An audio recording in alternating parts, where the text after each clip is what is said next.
Welcome to your sleep story. I'm so glad you're here tonight. Whatever this day was, however long it felt, however much it held, it is behind you now. Completely behind you.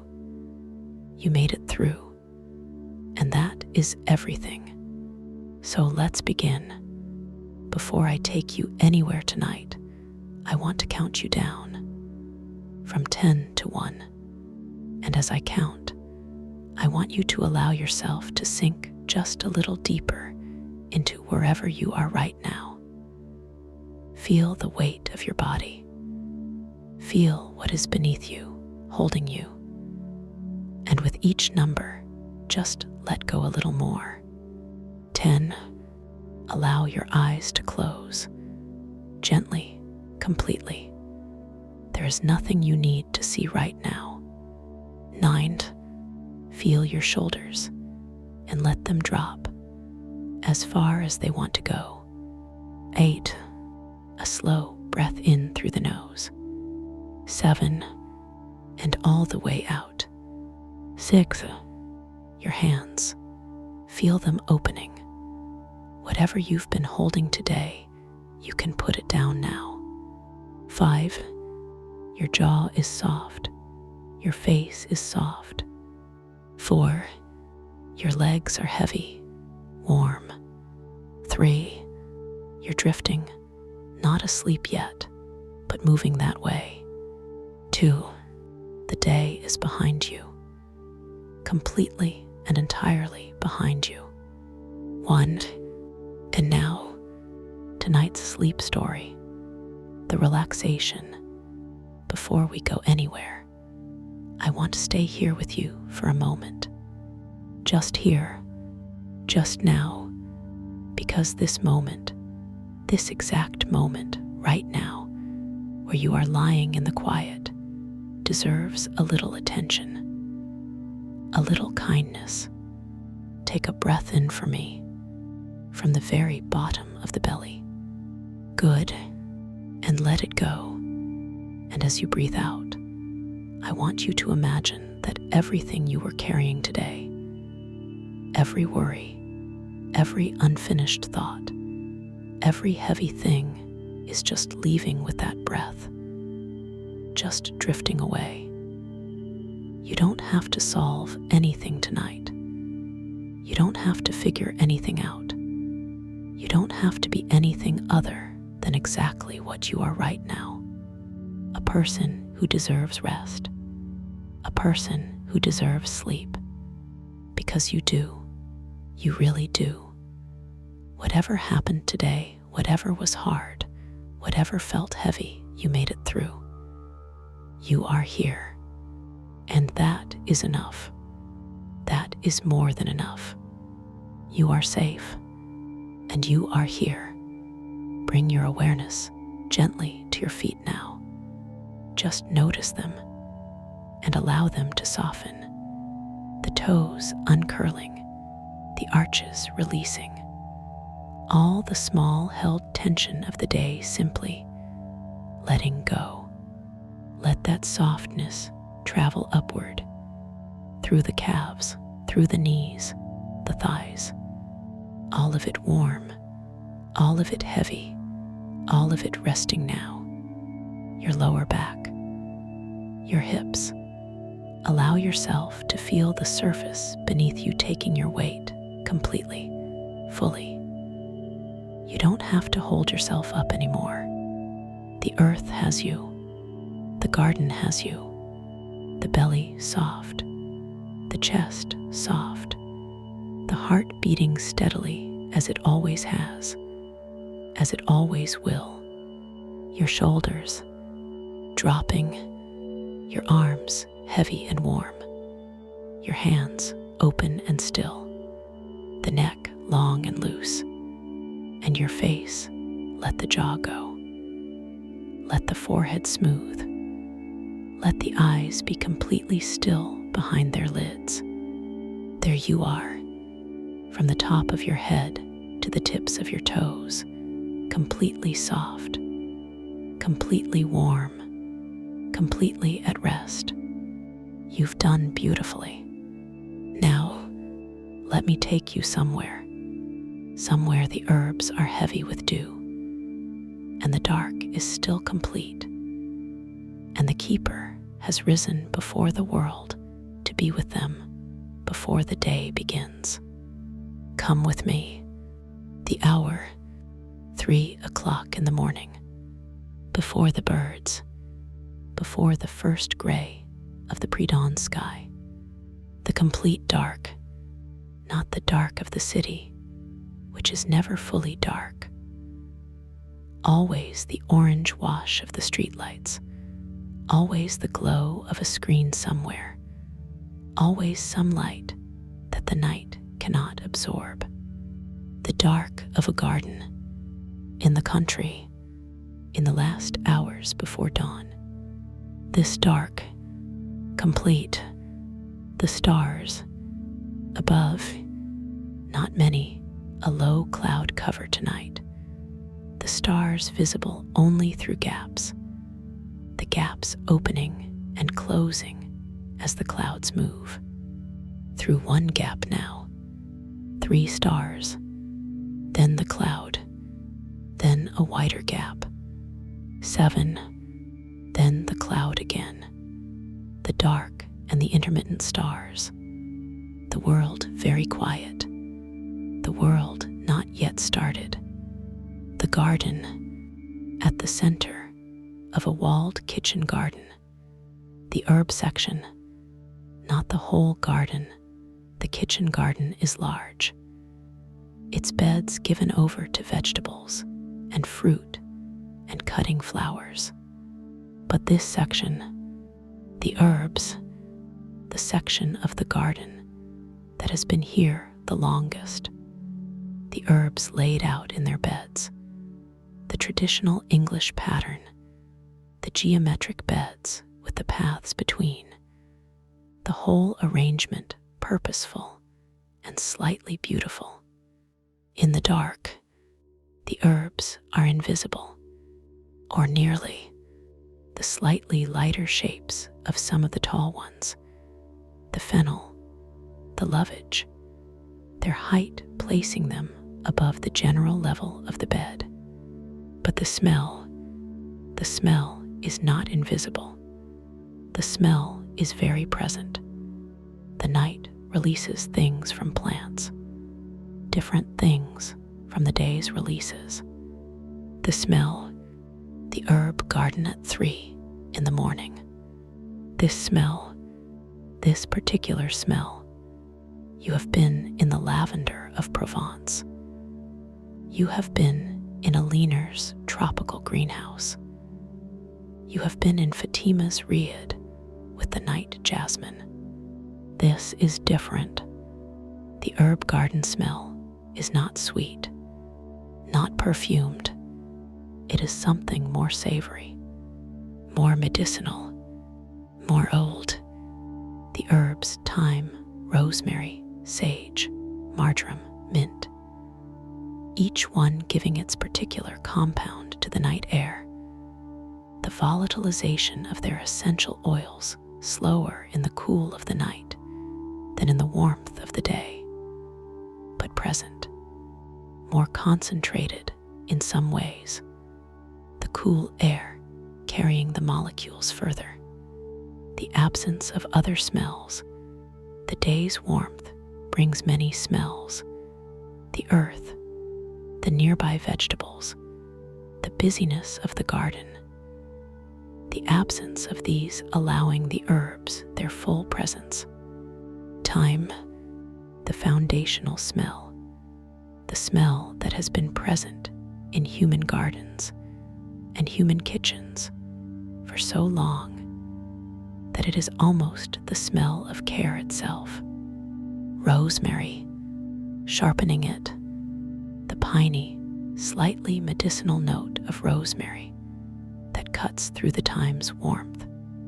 Mint, cool, in a bed slightly apart from the others. Mint contained in its own bed, for good reason. Mint that is not contained spreading everywhere. The the mint's coolness in the warm herb smell, the contrast, and underneath all of it, the earth, the garden earth, the old kitchen garden earth, dark and rich with the compost of years. Helen, she came out at 3. She always comes out at 3. This is not insomnia. This is practice. Her name is Helen. She is 58. She has been the keeper of this kitchen garden for 26 years. The kitchen garden of an old country house, not a grand estate, simply an old house that has had a walled kitchen garden since the 18th century and has needed someone to tend it. She has tended it 26 years. She came at 32, young enough to learn everything the garden could teach, old enough to be ready to learn it. The herb garden has been here for the full 2.5 centuries of the kitchen garden's existence, in various arrangements, various plants, but herbs, always herbs. The herb garden continuous, as the monastery has been continuous, as the lighthouse, as the bamboo grove, Helen inheriting its continuity, tending it. Why 3 o'clock? She came to the 3 o'clock hours gradually. It began by accident.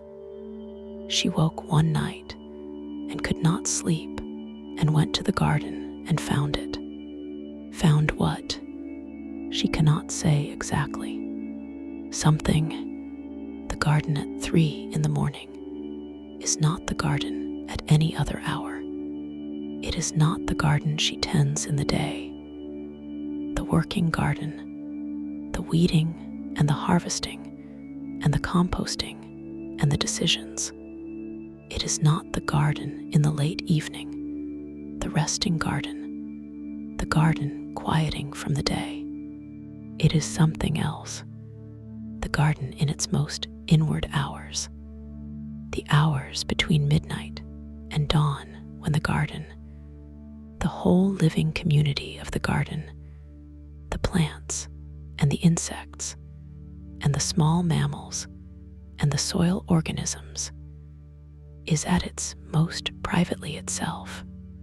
She found this by accident the first time, by return every time after. For 26 years, she has come to the herb garden at 3 in the morning. The path, she moves through the herb section, not with a torch. She knows this garden in the dark. Every bed, every path, every plant. She does not need to see to know where she is. Her feet know the paths. Her hands know the edge of the beds. She knows by the smell, coming into the thyme bed, the rosemary, the mint beyond, the smell telling her where she is as clearly as sight would in the day. She moves, slowly, the way she always moves in the 3 o'clock garden, not with purpose, not toward a task, simply moving through it, being in it, the way Yashoda moves through the temple grounds in the evening, the way Thomas makes his last return crossing, the movement that is not work, but is the closest thing to work, the movement of attention, the DAW. Everything is wet. The dew of a still autumn night. The clear sky of the gaps between the clouds has allowed the temperature to fall, the surfaces of the garden to cool below the dew point, the moisture in the air condensing, the herb leaves, each one beaded, the rosemary, its needle-like leaves each carrying a drop at its tip. Small spheres of water, the garden's own jewelry. The sage, its broad, slightly furry leaves, the fur of them trapping the moisture, the leaves covered in a fine silver mist of tiny drops. The thyme, low to the ground, the thyme leaves tiny, each one a few millimeters, and each tiny leaf beaded. She runs her hand along the top of the thyme, the dew transferring to her palm. Cold, the cold of the dew that has been forming since midnight. She holds her wet hand up, not to see, to feel the cold, the garden's cold morning gift. The bench at the herb garden center, a bench, stone, old, the garden bench that has been at this spot for as long as anyone knows, certainly for all of Helen's 26 years. And before that, going back into the garden's records, which she has read, a bench described in a letter from 1842 as the stone seat by the herbs. 180 years, people have been sitting on this bench in the dark or in the day. For 180 years, Helen sits, the stone cold through her coat, the cold of stone at 3 in the morning in autumn, not uncomfortable, grounding, the cold and the dark and the herb smell, the 3 elements of this hour. She breathes the thyme and the rosemary and the mint and the earth. What Helen LISDNS for? She listens. Specifically, this is the practice, not simply being in the garden, listening to the garden, the soundscape of the 3 o'clock garden, which is different from any other hour. The owls, often there is an owl, the tawny owl of the kitchen garden, the same tawny owl that calls from the old oak at Edvard's forest path edge. The owl that uses the garden walls as hunting territory, that has been hunting mice and voles in this walled garden for generations. Tonight, not calling, hunting perhaps, the hunting owl is silent, but present. Helen knows it is there. She hears the absence of small sounds. That means a predator is working. The hedgehog, sometimes she hears the hedgehog, the snuffling sound of it, moving through the paths. The hedgehog that lives under the compost heap and forages at night.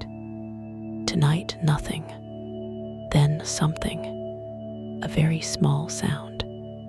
At the far end of the mint bed, the hedgehog, snuffling, investigating something.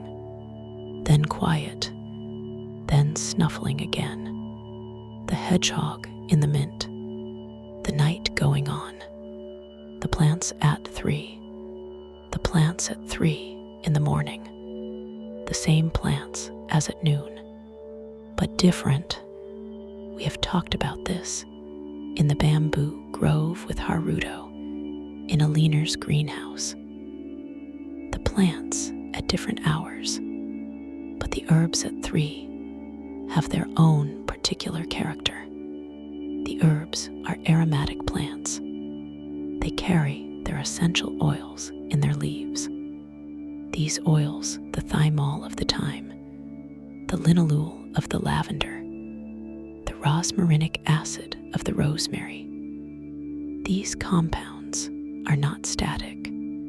The plant produces them, continuously, but the rate of production and the rate of volatilization change with the temperature and the light. At 3 in the morning, the production has been continuous through the night. The volatilization, the release into the air, slows with the cold. The oils accumulate in the leaf glands.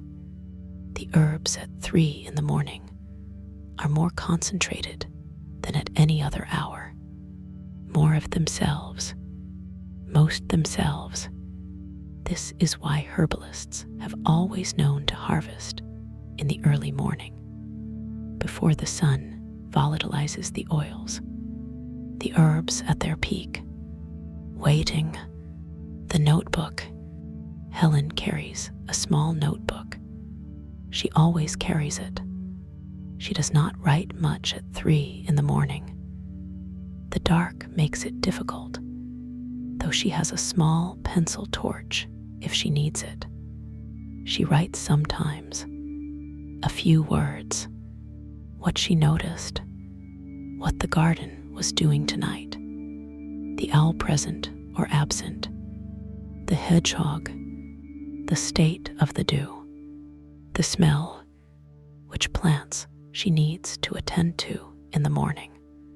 Tonight she writes, October 14, clear gaps in cloud, dew heavy, rosemary particularly strong, hedgehog in mint, the usual peace.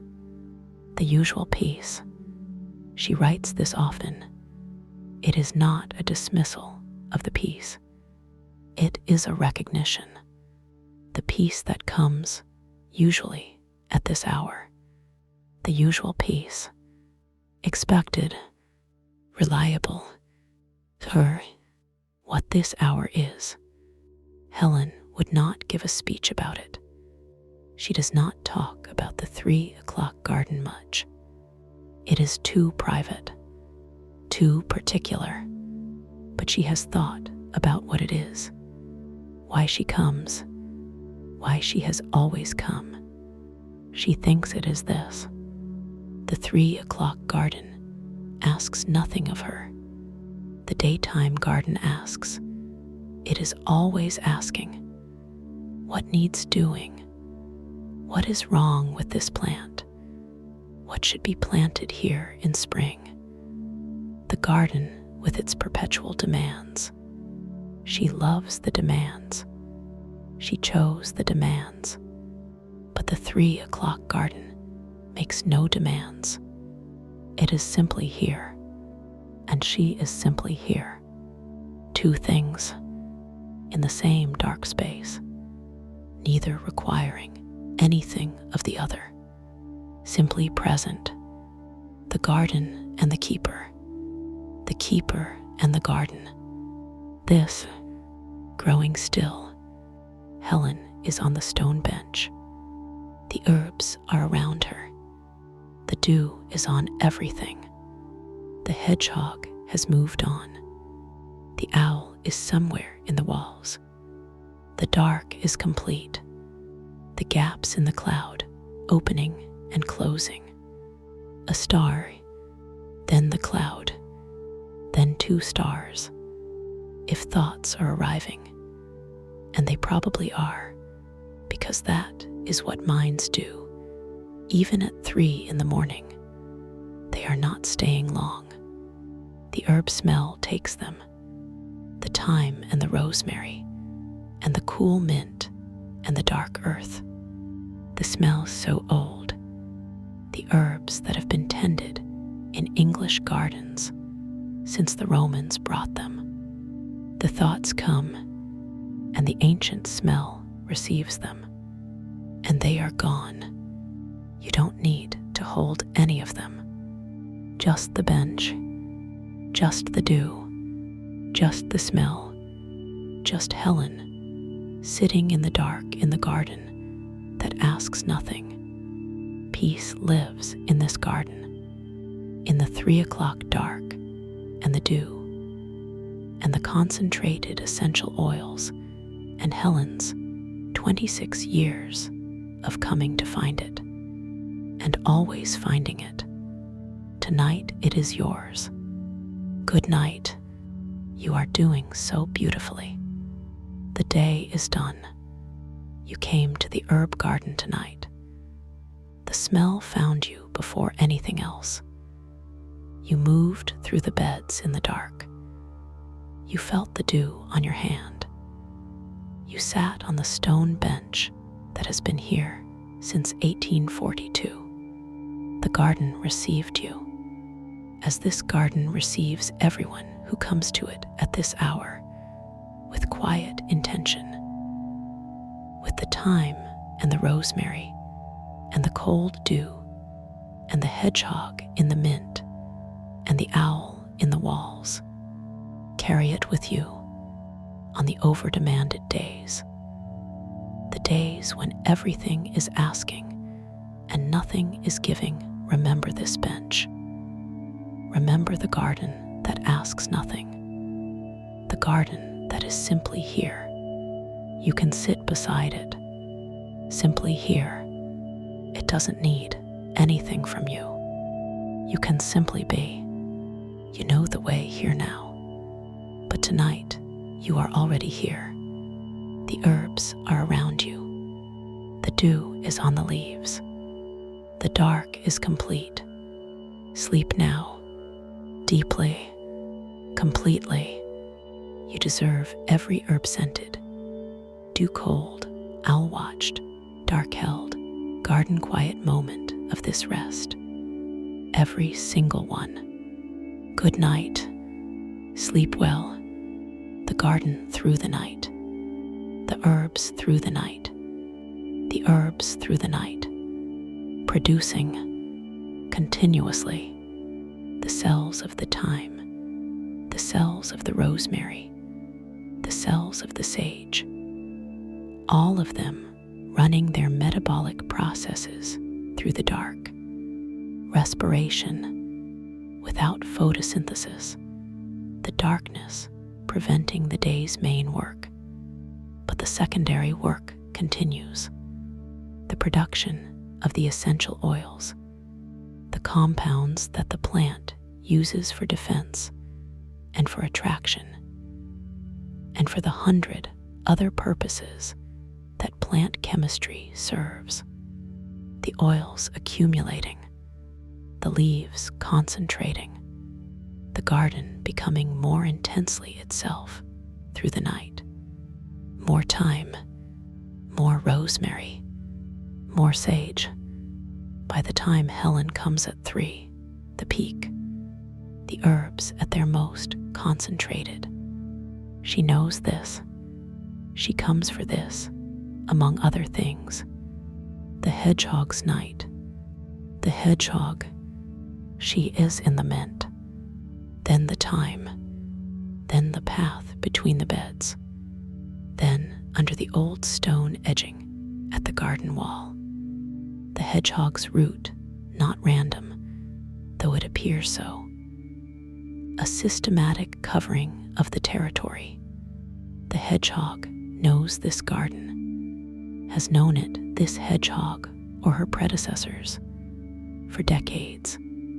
The compost heap, the beetle population in the thyme bed, the slug colony that develops near the damp corner, the worms that come to the surface on damp nights, the hedgehog working all night as Helen works in the day. Different shifts, same garden. What was here before the garden? The land this kitchen garden occupies, before the wall was built in the 18th century, before the beds were laid, before the herbs were planted. Meadow, rough grass, and wildflowers. The field of the old estate. The land farmed for centuries before that. The land before farming, forest. The oak forest that covered most of England before the land was cleared. And before the forest, the thyme after the last ice age. The tundra, the slowly warming land, the plants returning, one species at a time. The herbs, or the wild ancestors of the herbs, among them. The wild thyme, it was here before the garden, before the estate, before England as we know it. The thyme in this bed, the domesticated descendant of the thyme that grew on these hillsides before anyone thought to grow things in beds. Helen tending the descendant, the wild ancestor present in the bed, in the genetics, in the smell, the birds before dawn, the robin, it begins before the others. At 4, perhaps 4:30, before any light, the robin's song starting in the dark, not a dawn chorus. The robin is not waiting for the light. The robin sings in the dark. The robin's song, thin, liquid, the most beautiful song in the English garden, not the most complex. The blackbird has that. The most beautiful, the robin beginning from the old pear tree against the south wall, the pear tree that has been against that wall for longer than the stone bench, the robin beginning, the night changing, not yet dawn, but the dark beginning to consider the light, the robin knowing before the sky does. Helen's return, she goes in at 4:30. The robin has begun. The owl has stopped. The hedgehog, she does not see it go. It has gone somewhere. She goes into the house. She takes off her boots. She makes tea. She drinks it at the kitchen table. The garden outside the window, still dark, but she knows what is in it. The dew on the rosemary, the hedgehog under the stone edging, the owl somewhere in the walls, the time at its most concentrated, the bench at the garden center, the usual peace. She drinks her tea. She does not sleep again. She rarely sleeps again after the garden. She does not need to. The garden has given what the night needed. She is ready for the day, for the demands, for whatever the garden asks. Later, in the light, in the day, but for now, the tea, the kitchen, the garden outside, still here, as it always is. The time is concentrated. The rosemary is beaded. The sage is silver with dew. The mint is cool. The hedgehog is under the stone. The owl is in the walls. The robin will begin soon. Helen has gone in. The stone bench is empty. The usual peace, still here. The dark is almost complete. The cloud, the stars through the gaps. The earth, dark, rich, old. The herbs above it, more themselves than at any other hour. And you are sleeping, deeply, completely, peacefully, in the herb garden, in the 3 o'clock dark, the dew on the leaves, the smell of everything, thyme, rosemary, sage, mint, earth, the garden asking nothing, simply here, as it has always been. This is exactly where you should be. This is exactly what you deserve. Every herb-scented, dew-cold, owl-watched, dark-held, garden-quiet moment. Every single one. You are safe. You are held. You are at peace. Good night, dear friend. Sleep well. Sleep deeply.